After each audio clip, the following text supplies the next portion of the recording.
Welcome to the Woman's Connection. I'm Barrie-Louise Switzen, your moderator. The Woman's Connection is a program about events shaping women's lives and helping one gain authentic power on a personal or professional level. So won't you stay tuned? Welcome. Going through our daily lives, we can all suffer injuries. But did you ever think that musicians could suffer injuries more so than other people? And with me is Janet Horvath, and we're going to talk about how to prevent injuries if you're a musician, and also help us in our everyday lives. And I'd like to welcome Janet. Welcome. Thank you. Nice to be here. Janet, you come from a family of musicians. How did you ever come up with playing the cello? Well, I always say to my parents, this is your fault, because actually I'm quite diminutive. I'm just about 5 feet tall and my hands are quite small. So one wouldn't have thought that I should play the cello. But as a child, my father was a professional cellist as well. And of course, I wanted to be like him. And I ended up being very driven and wanted to play the cello very badly. It is the most soulful instrument. The sound is the closest thing to the human voice, and so it really reaches people. While you were studying, you suffered from some very serious injuries. Why don't you tell us about that? I was accepted by one of the greatest teachers in the country, János Starker, also a Hungarian, so that's what my father wanted, the preeminent pedagogue for cello playing at Indiana University. I was terrified of him, but I was ready to prove that I was going to be the best Starker student who ever lived. And he had the creme de la creme of choices of students. So I went to Indiana and I practiced. And I planted myself in a practice room. I didn't want to lose the room. They were at a premium. And so I stayed there and I played all day. And I started hurting. My arm started hurting. And I thought, no, it can't be hurting. This can't be happening. And then I thought about the prevailing mentality of those days, which was, well, how can it hurt to play? I'll be a better musician. I'll play through the pain. And no pain, no gain. Isn't that correct? So I kept playing until I got to the point where I not only couldn't play, I couldn't use a knife and fork. I couldn't hold my hands up to wash my hair. I couldn't hold a phone. I couldn't hold a tray in the cafeteria line. Once you let injuries get that far along, then it's very painful and debilitating.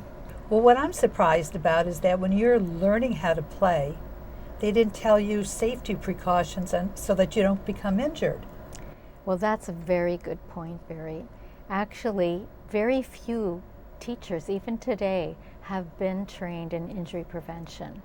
And I frequently get calls from teachers who don't know what to do when a student presents themselves with some kind of injury or pain.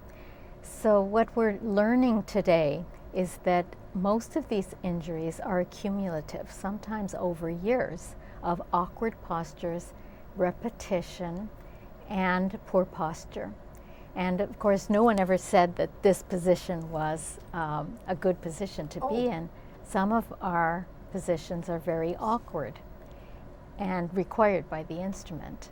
And there's a tremendous amount of repetition that goes on. I love to use the example of Bolero, which most people are familiar with. Ravel wrote this piece called Bolero. And it's a 24-note pattern over 2 bars played by the snare drum, over and over and over again for 430 measures. It's only about 14 minutes. But sometimes we even play the piece twice in one day. Well, I counted how many snare drum strokes there are in Bolero. And I went to our snare drum player. I said, Brian, you won't believe how many snare drum strokes there are in Bolero.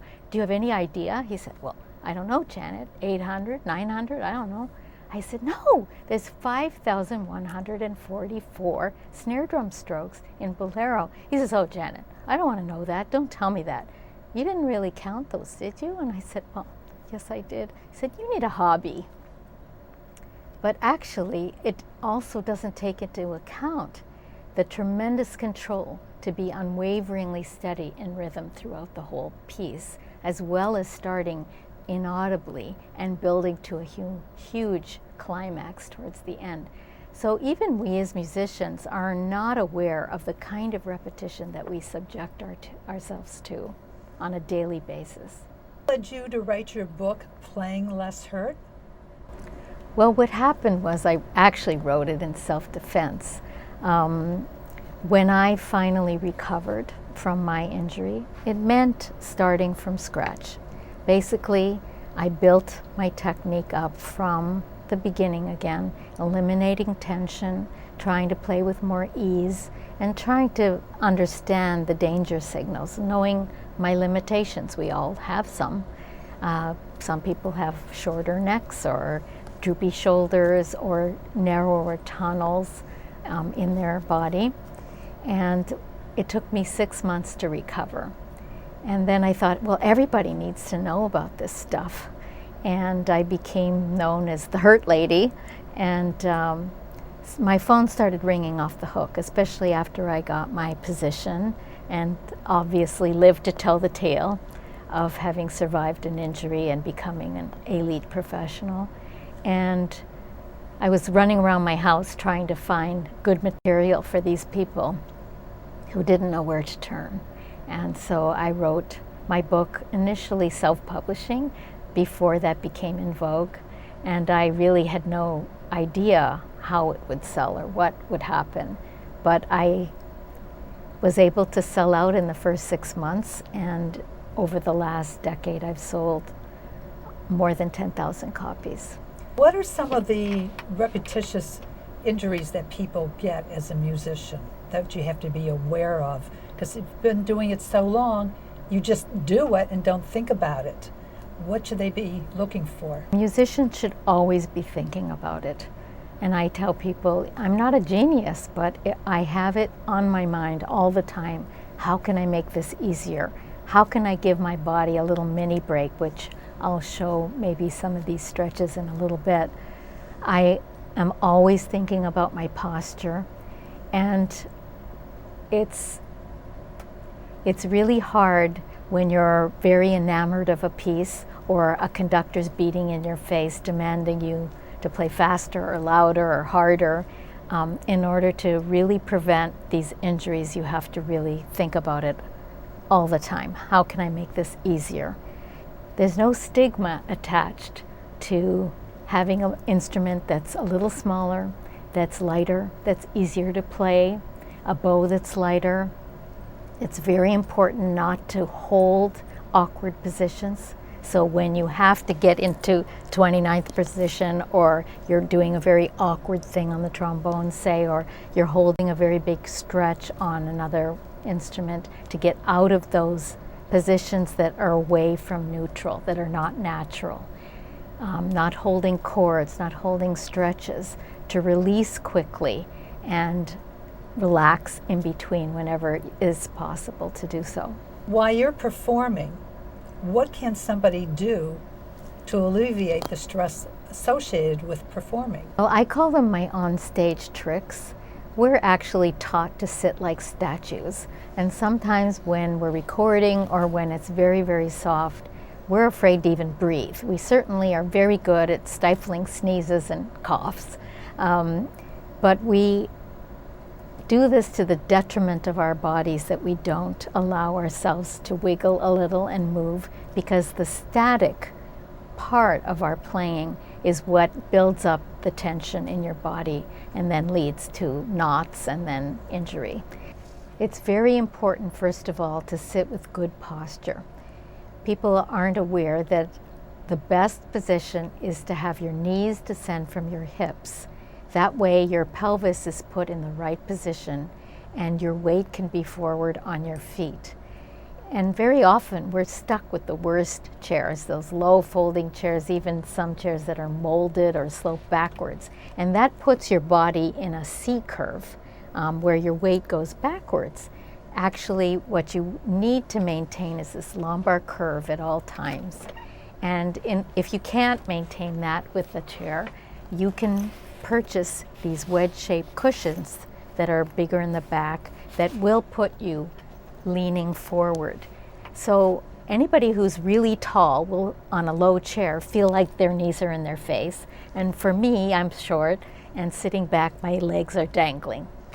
So it's very important to find a chair that's at or above your knee height. And if you don't have that, to adjust with cushions. There are many on the market, both seat cushions and lumbar cushions.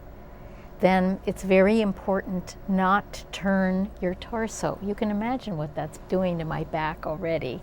That even hurts. And people are used to turning and twisting to play rather than turning the instrument to play. And violinists have that unfortunate beast that they have to hold. And very many people will cock their necks or raise their shoulders. They need to find a shoulder pad and chin rest fitting that fills this whole position so that there is no unnatural lifting of shoulders, cocking of heads, or dropping your head.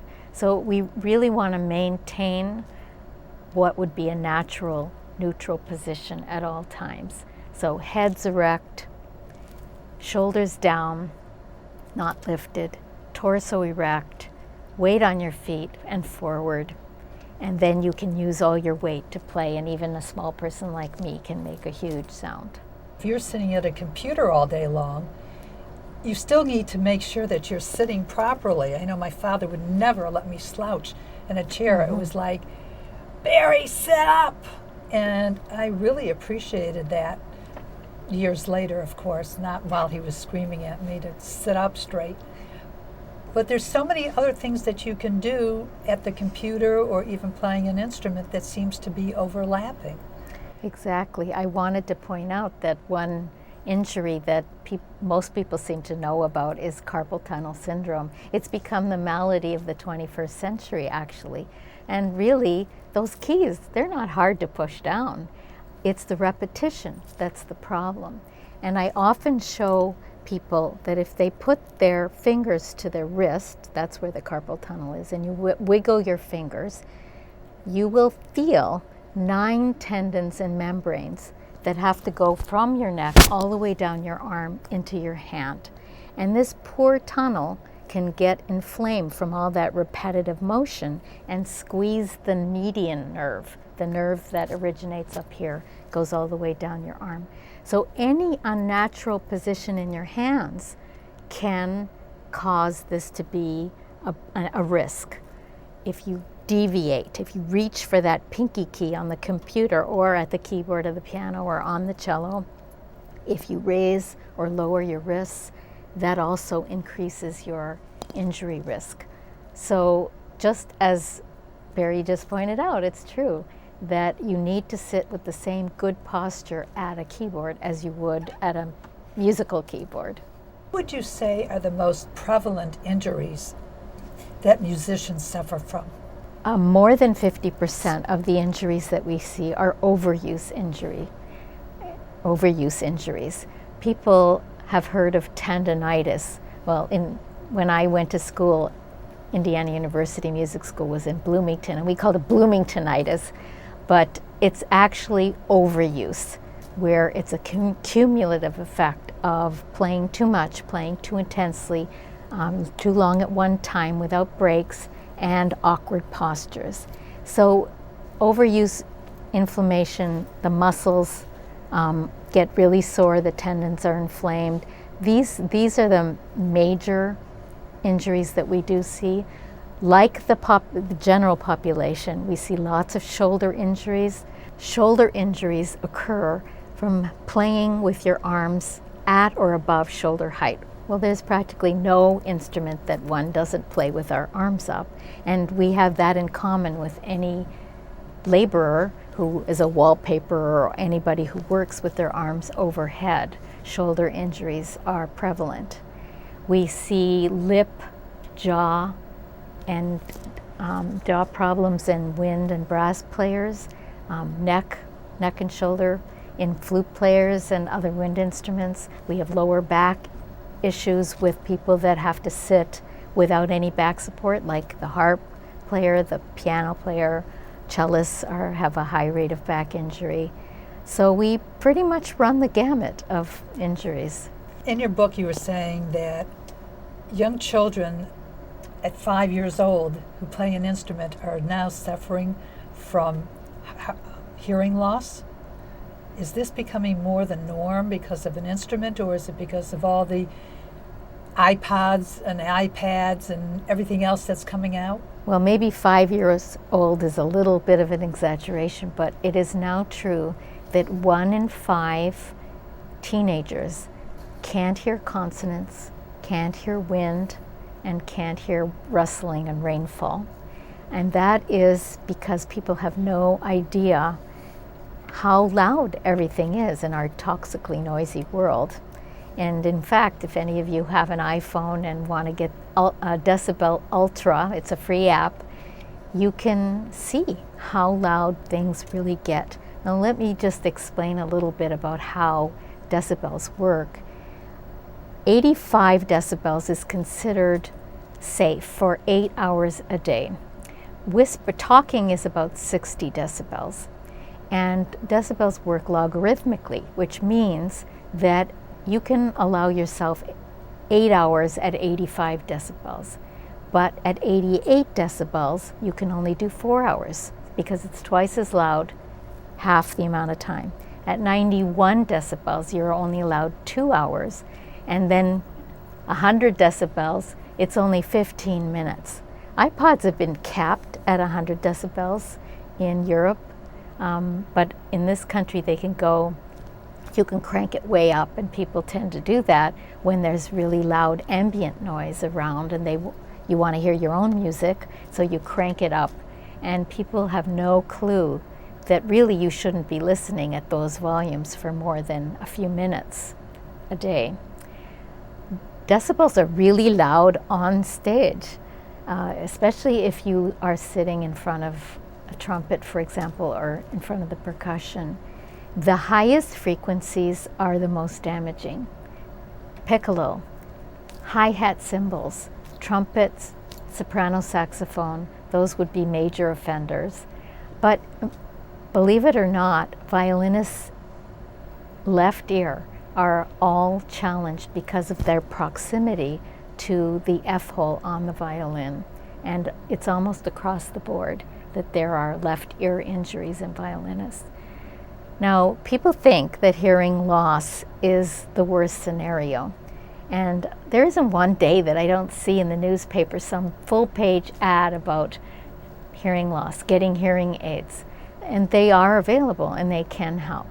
But there are a couple of hearing injuries that are noise-induced that are much worse to live with, life-changing actually, than hearing loss. One of them is tinnitus or tinnitus, and a lot of people have probably heard about it as the ringing that can happen in your ears, and a lot of us have experienced that after a loud rock concert or a noisy restaurant.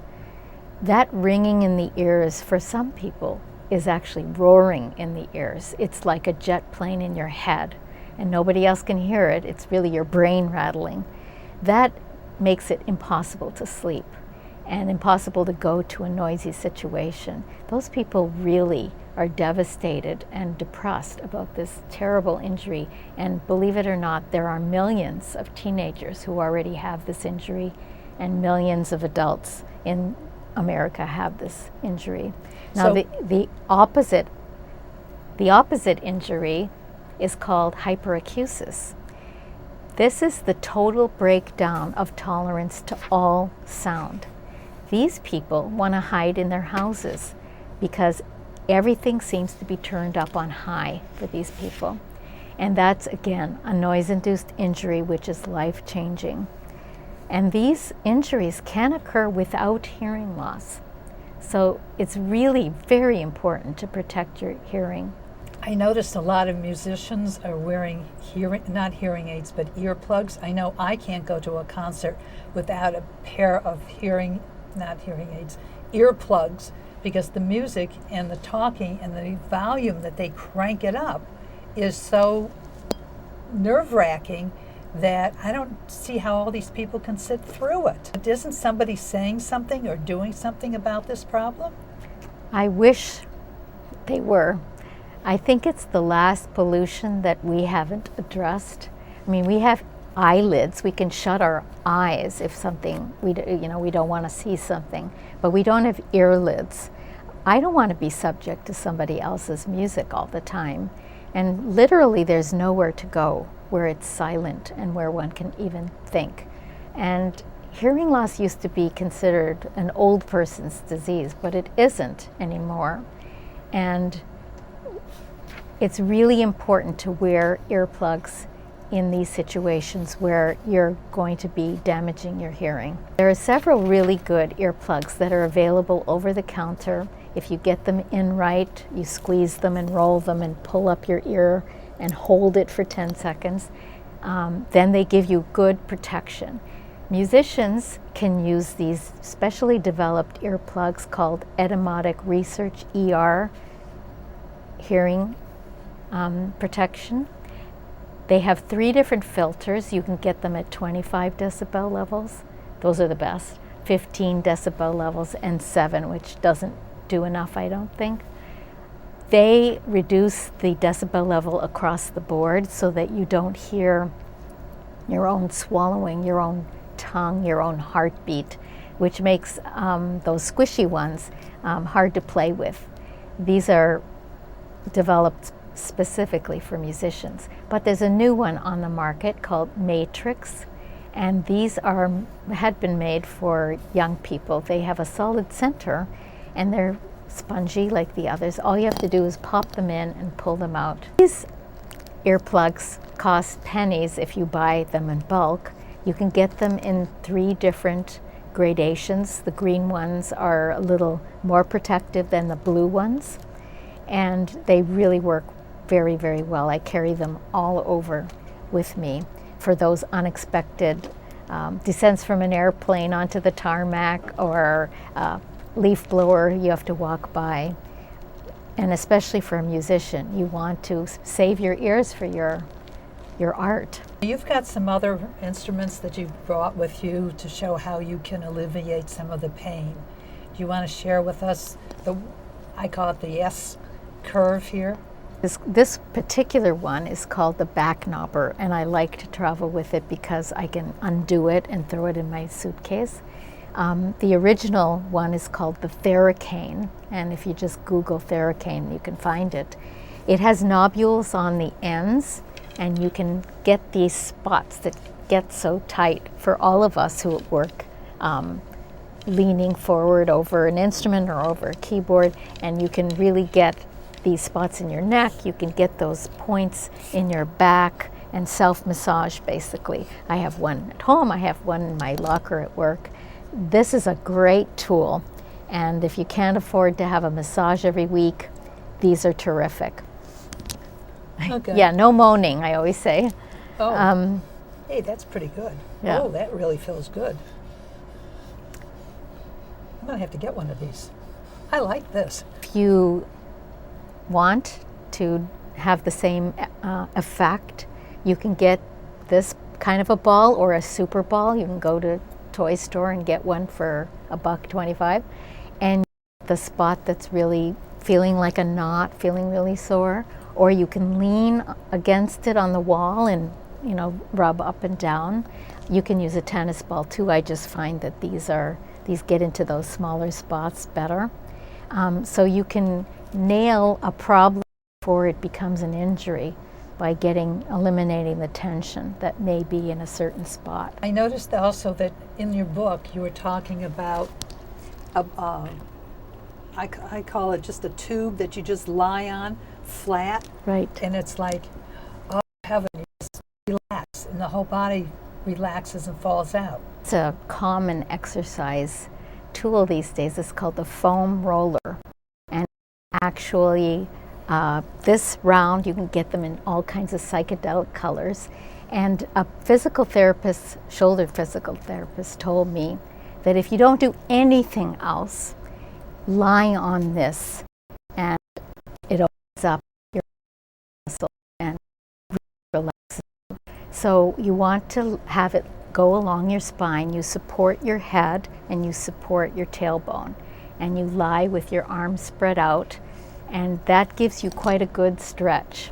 And 10 minutes after a concert will open you up. But you can accomplish the same stretch by leaning into a doorway with your arms at 9 o'clock and 3 o'clock, and then higher and then lower.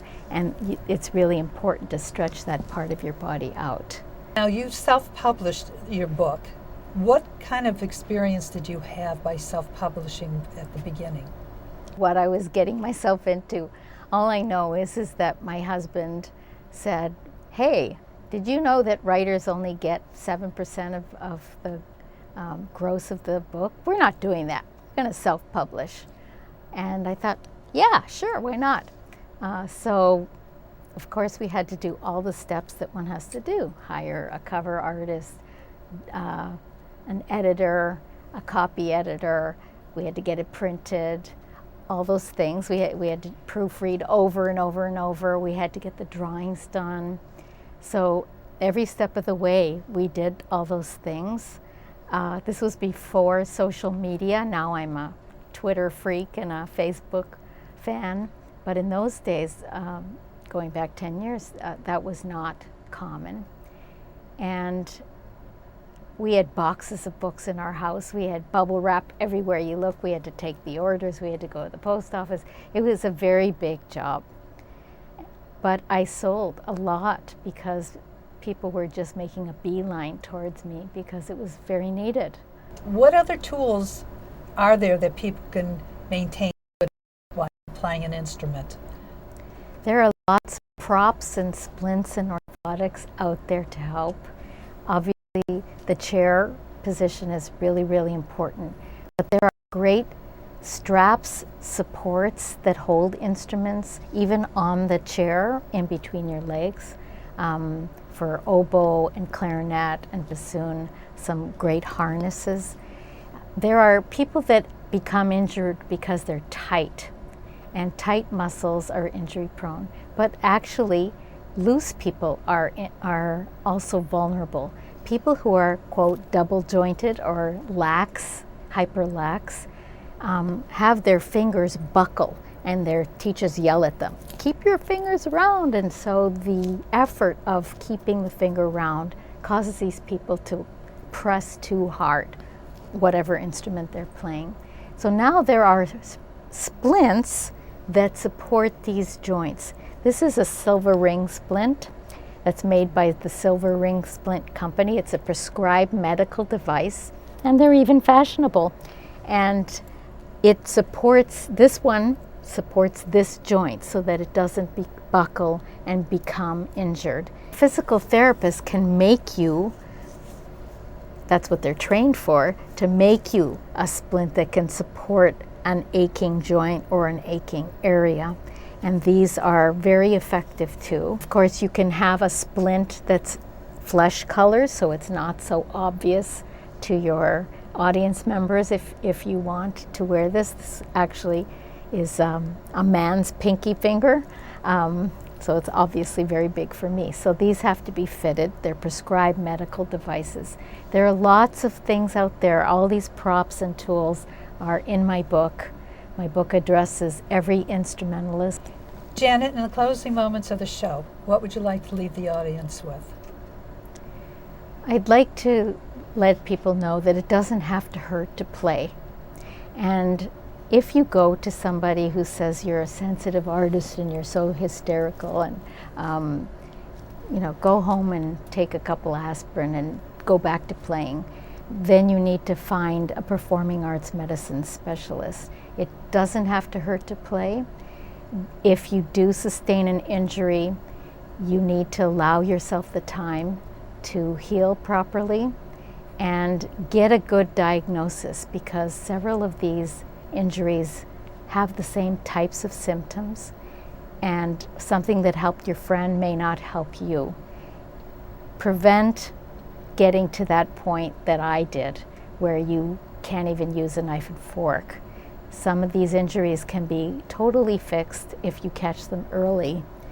And that's the goal, to play with ease so that the audience has no clue that it's hard work. We're the small muscle athletes, and it's just as athletic as, a great sports athlete. Thank you so much, Janet, for joining us today and helping us to stay healthy. Do you have an injury you're suffering with? Don't forget to get the book. It's called Playing Less Hurt. It is wonderful. Lots of exercises for all kinds of situations. Look forward to hearing from you. Bye now. Thank you.